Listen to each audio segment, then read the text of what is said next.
to stabilize the rise of the reservoir by increasing our outflows and matching the inflows. That occurred at about 3 a.m. And that was done before we reached the maximum projected outflow of 80,000. We stopped at 78,000. That allows for less water going downriver at this time, and that's a good thing. That also, we were able later on, after our conference call with the Weather Service, to reduce our outflows to 75,000. That gives a little bit of breathing room. It also allowed the Weather Service to reduce their peak forecast for the Highway 80 gauge from 38 feet to 37.5 feet to occur sometime Sunday morning. We have got to now recover storage space in the reservoir. I want everyone to understand that.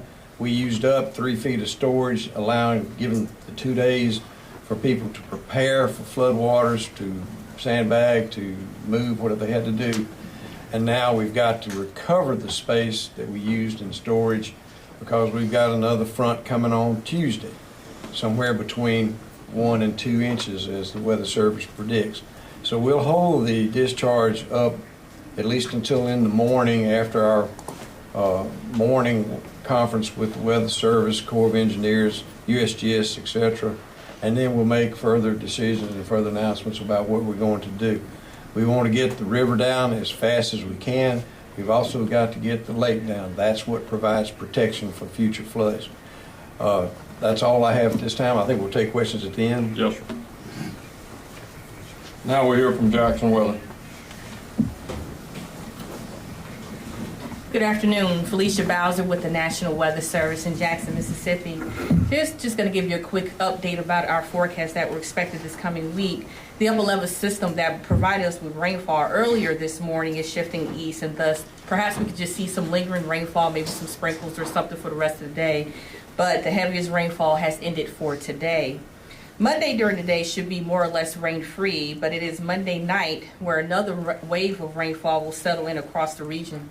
As such, 1 to 2 inches with the potential for locally higher amounts is expected Monday night into Wednesday morning, mainly across areas of Vicksburg, Jackson Metro, McGee, Philadelphia, to a south of Eupora area, and around 1 inch or so elsewhere, maybe a little bit less than that elsewhere, especially as we head towards the Pine Belt. Although this is not an excessive amount of rainfall, this is a special circumstance due to the fact that we have been having ongoing flooding conditions, obviously, from the earlier rainfall, thus causing the Pearl to rise. So 1 inch or 2 of rainfall will, of course, exacerbate any ongoing flooding conditions. Another wave of rainfall is expected on Thursday, with drier conditions occurring late in the week, Friday and into Saturday. However, we could see another round of rain return earlier the following week on Monday. It's a little bit too soon to give you exacts on that. Now, when it comes to severe weather potential, the chance for severe weather looks relatively low, which is good news, but we could see hear a few rumbles of thunder and maybe some gusty winds associated with some of this activity coming this week. But the potential for tornadoes and damaging wind gusts and whatnot, that doesn't look as high, which is good news. Thank you. Here. Good afternoon. I would like to express our appreciation to the local, county, and state emergency response teams that have helped us through this circumstance. At the risk of sounding like a broken record, I will just reiterate a few things and wait for the questions that may come. I would like to emphasize to the citizens once again that we are still in a critical situation. An evacuation order is still in effect. Residents with medical or mobility issues needing assistance for getting out of their homes can call the non-emergency number for JPD at 601-960-1234. Want to make it clear for those individuals that have needed to seek shelter at our police training facility, which is at 3000 St. Charles Street. We are asking that you come prepared for a few days, having a change of clothing, towels, toiletries, medication, or anything else that you absolutely need. As we consider infants, there are a number of things that babies need, whether it be formula or diapers, so be prepared for that as well.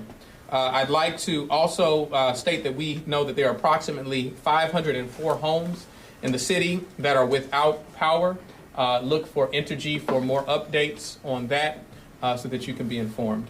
Once again, please stay out of floodwaters, be smart, turn around, don't drown, and understand that barricades are there for your protection. Thank you. Now, hear from Hinds County Board of Supervisors President Robert Gray. Good afternoon. I would also like to thank the City of Jackson, my fellow supervisors, Supervisor Archie, Supervisor Calhoun, for assisting during this particular disaster. We'd also want to make sure that citizens know that this is not over. The disaster is not over.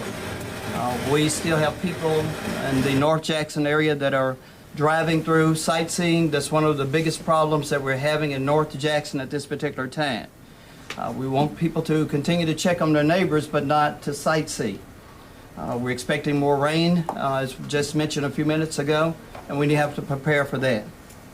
The Hinds County Board of Supervisors, along with its Public Works Department, will deploy over half of their Public Works Department tomorrow to work with the City of Jackson on up through the next couple of weeks with debris cleanup as well.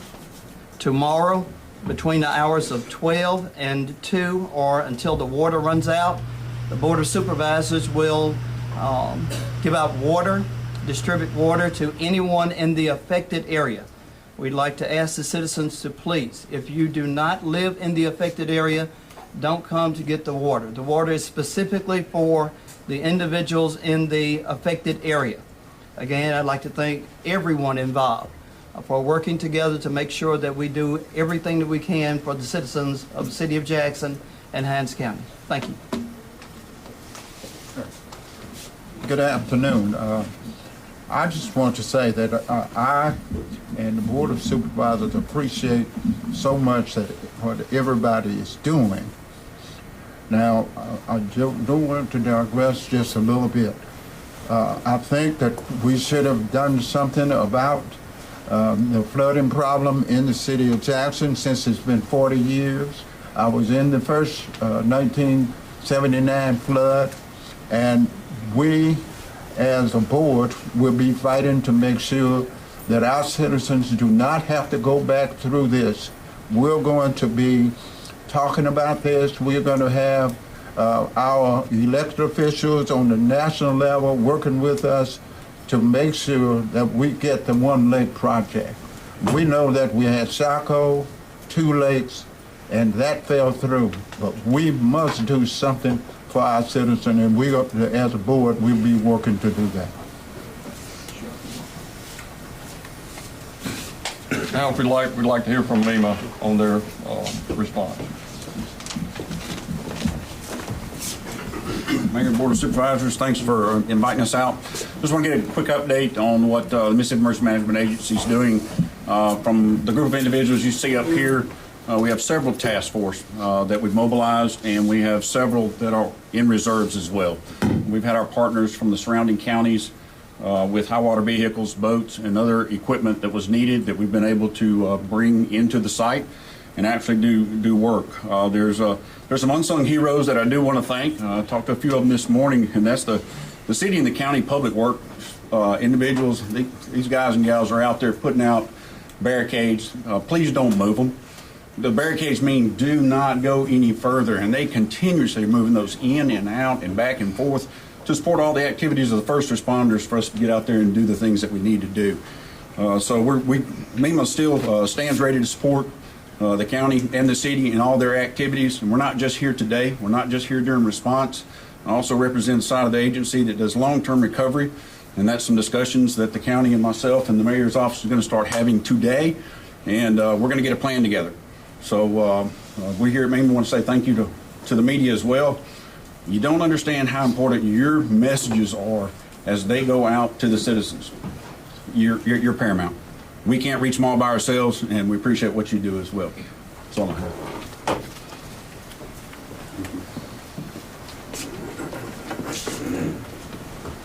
Thank you. My name is Brian Grantham with Rankin County Emergency Operations. Just want to let everyone know that we are cautiously optimistic with the news that we learned today from the Barnett Reservoir. At this time, we have not been made aware of any residences in Rankin County that have taken on water We do know there are a few businesses in the Flowood area, so we will be working with them when it comes to damage assessment. Lake Forest Drive and the Palisades subdivision has some backwater in it from the reservoir being so high. However, it is not near any houses, it is just on the streets, and alternative routes have been put in place for that.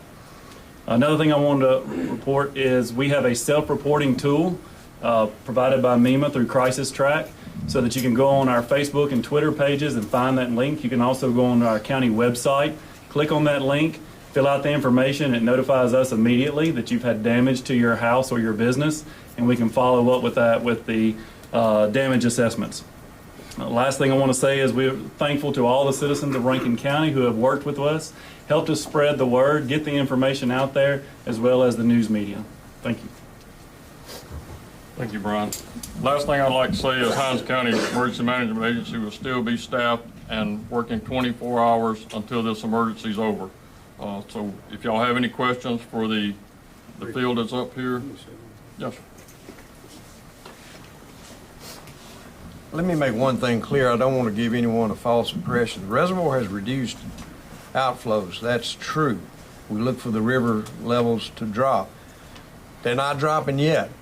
They're going to continue to rise until it reaches a peak sometime Sunday. So if water is approaching your home or business, don't relax. It still can rise somewhat.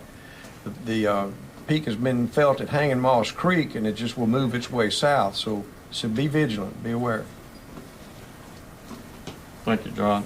One thing I'd like to say is we're going from 38 to 37 and a half. That's not a whole lot, but it's better than the 38, so we still have a major record flood in northeast Jackson and downtown Jackson. Questions from anyone? I didn't know if Marty Pope from the Weather Service could answer this question about why it will take so long for this water to get out of here. Yeah, there's a lot of water that's actually stored up above Hanging Moss, up above in the Lakeland Drive area. It's stored off to the side there, so it's going to take a long time for this rainfall to, from the rainfall that's actually the storage that's come down from the reservoir there to actually drain out from up above the Lakeland Drive area to go down through Jackson. It's going to take anywhere from next 6 to 12 hours for that water to actually really drain out and get into, make it down to the Highway 80 gauge. It's going to take us some time after that. For the river will probably remain very high after that, just because that water will continue to slowly drain out of areas over towards, say, the Rankin County side of the river. John, can you predict how long it would take for the reservoir to reduce its levels to a comfortable level? How long will it take for us to reduce the levels to a comfortable level? Yes, sir. Several days at the quickest. That's if I can keep my flows up. I've got to get 3 feet of water out of the lake. I don't need necessarily to do all that by Tuesday, and I won't be able to do it by Tuesday. But we're going to get it down as far as we can, and that gives us the capability to handle the next storm that's coming. And when the river crests on tomorrow, we're thinking, what impacts are we going to see? When the river crests tomorrow, then the river itself will be falling along its length slowly.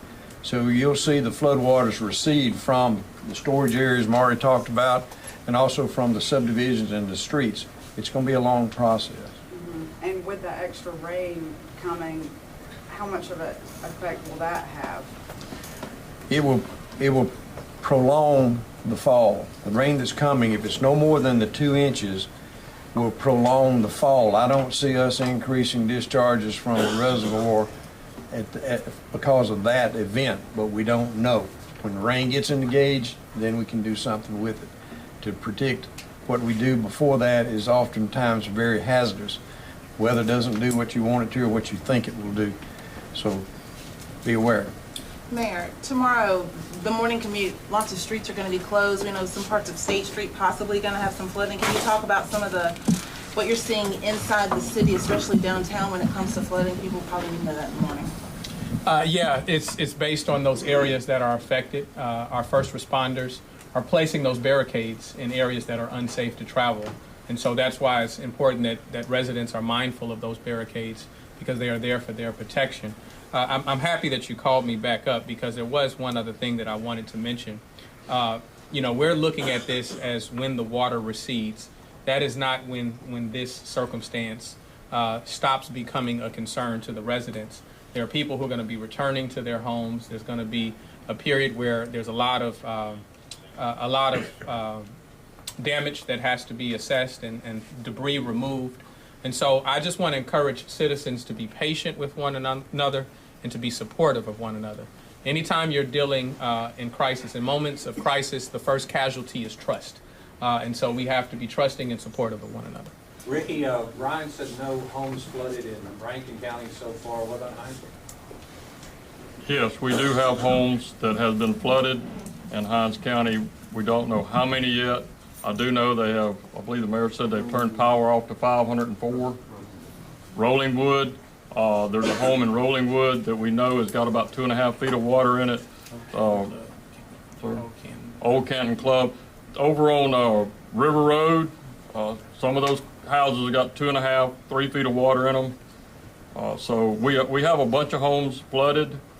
We just don't have a total number yet until the river stops rising. And this lowering of the crest by 1/2 foot, how many homes do you think that might save? Well, in our list, we have some homes at 38 foot was only going to get a couple of inches. So those homes will be saved. The ones that's going to get 2 and 3 and up to 4 foot of water, it's not going to do much for them. But we won't have a number on that until we get through with the event. That specific area of Jackson that you were talking about, we got reports that people were kicking in doors and doing some looting in some of those neighborhoods. Do you want to speak to that? And if that is not the case, what do you want to say to residents about keeping their property safe, or what you're doing to patrol those areas? Good. James Davis, Chief of Police. We hadn't heard any reports of that. We were out. We have went to our 12 hours emergency, our 12 hours emergency response team. So we hadn't heard any of that. But first of all, I want to thank the community for taking heed to this evacuation. Because of that, I think we just had about a handful of water rescue. And also, we also have patrolmen out there where they continue to patrol the area when the families leave. So, for us that, we haven't heard any looting. First person would have heard that is the police. So we hadn't heard that. So it's untrue. I'd also like to take the opportunity not only to thank the response of JPD, but of the Sheriff's Department. The Sheriff's Department has been assisting the city in terms of patrolling in areas that are flooding. I saw firsthand. I got up about 4:30 in the morning, decided to ride some of the affected areas. On all of the streets that you could enter, you had sheriff's deputies that were posted and checking the traffic in and out and people who were trying to go to homes. So I want people to be encouraged that you have a team that is here not only to help you protect your life, but to also protect your property. And I don't want anybody trying to go back into their home too soon before this threat is beyond us. Mayor, can you address the water issue for people drinking water and the lingering effects that this event has had on that aspect of the city? I don't know, what lingering effects. Water, we have a boil water. Yeah, the boil water notice is from an event back in January. And that event, the health department later notified us that we had to put the notice out. So once they informed us, we put that out. And it was requested that we write a notice to them. And once that notice has been reviewed, then we anticipate that will be lifted. One of the things that complicates that timeline is that Monday is a holiday. And so the samples that take place anytime there's a boil water notice, the health department has to review those. So anytime there's a boil water notice, there are samples that are always provided. We feel confident that those samples are sufficient, but we need to wait for the time where people come back to work to review them. Mayor, do you feel like everybody's out that needs to be out of these neighborhoods? It's my prayer that everyone is out that needs to be out. I know that there were a few individuals that were hanging on and trying to ride things out. And I don't necessarily judge those individuals. We have to understand that this is a troubling circumstance, and so people are considering all the things that they have gathered over the years in their homes. They're considering whether they can afford to leave. All that being considered, it is still in the best interest of those individuals to evacuate. And so I think that our police department has done a stellar job, along with the sheriff's department, in knocking on doors, assessing who's at home and who's not, and encouraging them to leave. And I think that was happening to the very end yesterday. And I do know of some personal stories where people at the last moment were ushered out. Are a lot of people taking advantage of the police training academy to use as a shelter? The last count that I received early this morning, where there were about 15 people there. 30 now. They're 30 now, so that's doubled since I was last informed. And you know, we're there to serve. We appreciate the American Red Cross assisting the city of Jackson, providing staff to support the needs of those individuals. You know, we're here to serve. Even individuals who, you know, we're happy to hear that certain areas have not been affected, but even some of the surrounding cities, we're here to serve. Ricky, can you address what's going on in the Big Black while we're here? Do you mind addressing that? What the situation is over there? Yeah, we've had several rescues on the Big Black. The Big Black is a little over 40 feet. We've done 2 extractions at the Big Black in the last 2 days. We're in the process of sending a swiftwater rescue team to that area now to extract a family. It'll be the 3rd time we've been to that family. They lost their water well this morning, so they don't have any drinking water. So they've asked to be extracted. So we're en route now with a swiftwater rescue team from the state to try to extract them from the backwater. What's the overall picture of what's going on over there? Well, it's, what is it, Marty? 40.1, 40.2. The record's like 42, all-time record. So we have surpassed what it was last year at 39 feet. You got a lot of cabins over there that's built up above the water level, but they're not used to having this kind of swift water for this length of time. So it's starting to get very dangerous over there. It's dangerous to put these swift water people to go rescue them. I think it's like 10 families. We went door to door yesterday, or the swiftwater rescue teams went door to door yesterday asking if they wanted to leave. Some of them said no, but now we got one that's changed their mind, so we're going after them as we speak. One thing I'd like to address, the last 2 days, we've had Metro 1 and Hinds County Sheriff's Department to fly this river from the dam all the way to Terry and back up. They just got back from a flight. The first thing they saw was kids on inner tubes playing in this backwater off of Sheffield Drive. If these parents don't hear anything out of this news conference today, keep these kids out of this water. It's a lot of contamination, a lot of sewer. It's not safe. It's a lot of swift water, a lot of unknowns. We don't need a tragedy out of this. Rodents, all we need, and if the mayor has said this in every press conference, I've seen him on TV all week, and we've said it here. These parents need to keep these kids out of this water. It's very dangerous. We've got families up on Silas Brown, the old Woodrow Wilson Bridge. Are you asking folks to stay off of that too? We saw that yesterday. They're taking these kids out there, walking to that bridge to see the water coming over the old Woodrow Wilson Bridge. It doesn't take anything for one of these kids to stick their head through that bridge, and down they go. This is not a time for sightseeing or picture taking. We ask everyone, stay out of these flooded areas, even off of these bridges, even at Byram on the swinging bridge. We got people down there sightseeing, walking out to get on this bridge. This swift water is not going to do anything but get one of our loved ones.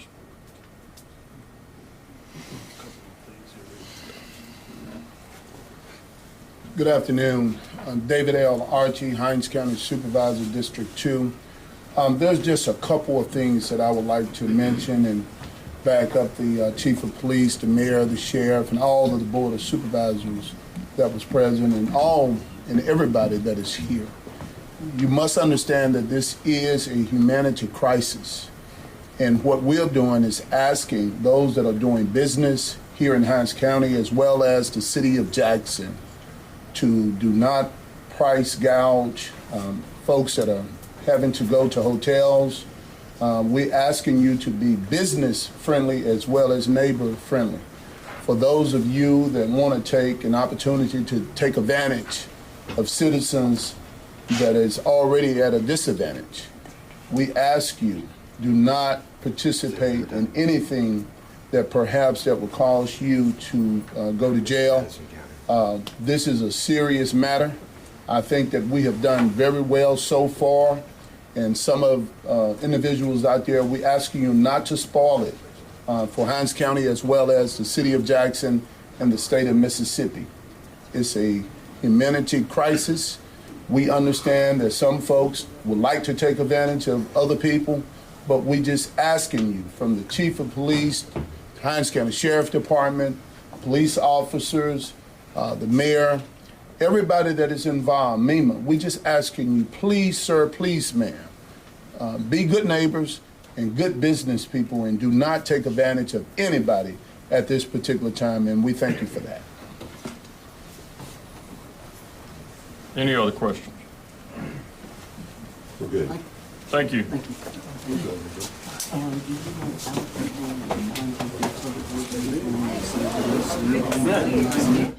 Just heard from emergency leaders about the status of the flooding along the Pearl River. To catch you up, the crest forecast for the Pearl has been changed to 37.5 feet sometime Monday. That is half a foot lower than expected, but it is still a major concern for about 2,400 homes and businesses in the metro area. Something else important that we heard from Hinds County EOC Director Ricky Moore: keep kids, keep adults out of this floodwater. Simply not safe to be in. Now, our crews are on the ground right now. We have Eagle Eye 16 in the air, as you can see from this view. We'll keep you updated on WAPT.com as we're on this flood watch. We'll also see you right back here at 5:30.